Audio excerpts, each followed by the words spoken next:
Là, on est sous la voûte en briques qui, à l'origine, date de la Renaissance, mais qui a été restaurée de nombreuses fois.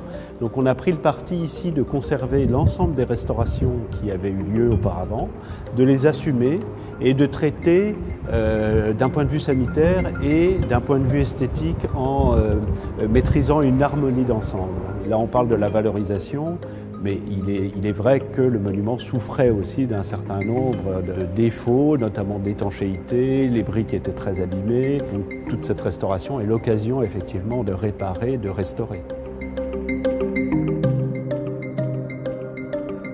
On a là, faisant partie d'une même fortification, mais il faut tenir compte de l'histoire de la fortification, une porte qui est la porte de la Craffe, donc qui est bien connue des Nancéens, qui est médiévale dans son époque de construction, et une autre qui, elle, date de la Renaissance et qui correspond à la fortification construite à la Renaissance autour de la vieille ville.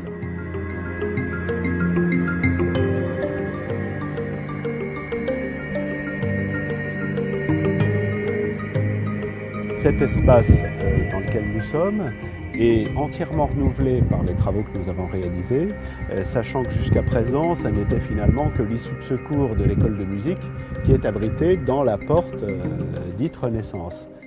Ce qu'on a souhaité faire avec la ville, c'est de redonner cet espace, de le retrouver, de le réinventer. Le fait d'avoir étanché la voûte a donné motif à renouveler tout ce sol. Et du coup, quitte à renouveler le sol, on s'est dit autant le rendre plus accessible et de le proposer comme un nouvel espace intime de la ville, tout en étant quand même dans des lieux publics.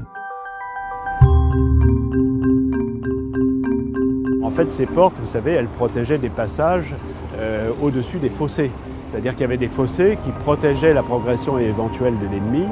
Ces portes-là, ça faisait partie de fortifications.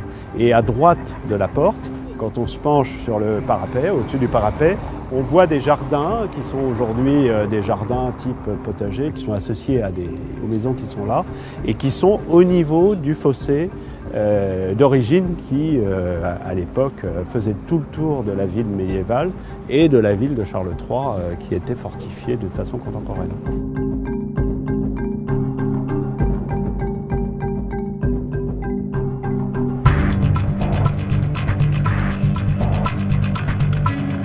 La porte, contrairement aux autres portes, n'a pas été démontrée. Le fait que ça a servi de prison pendant très longtemps a un peu épargné la porte quand la Lorraine, Nancy a été donc rattachée à la France après le décès de Stanislas, puisque on a toujours besoin de prison.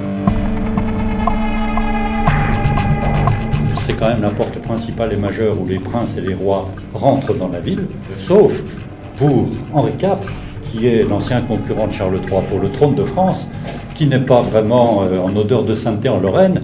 Henri IV, on ne le fait pas passer ici, on le fait passer porte des Moulins, qui était l'ancêtre de la porte Saint-Georges, à l'est de la ville, pour marquer un petit peu cette défiance vis-à-vis de Henri IV.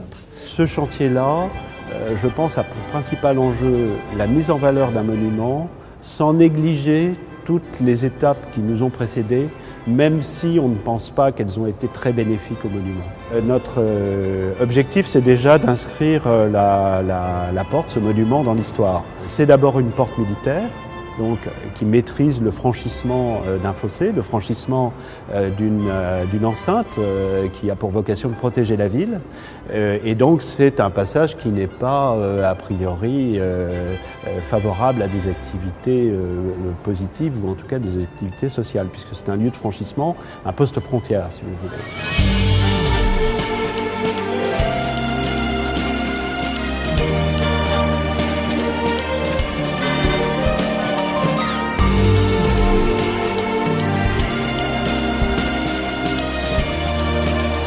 Au XXe siècle, on prend la décision de faire passer la rue à côté du monument pour arrêter les dégradations du monument qui sont liées au passage des voitures.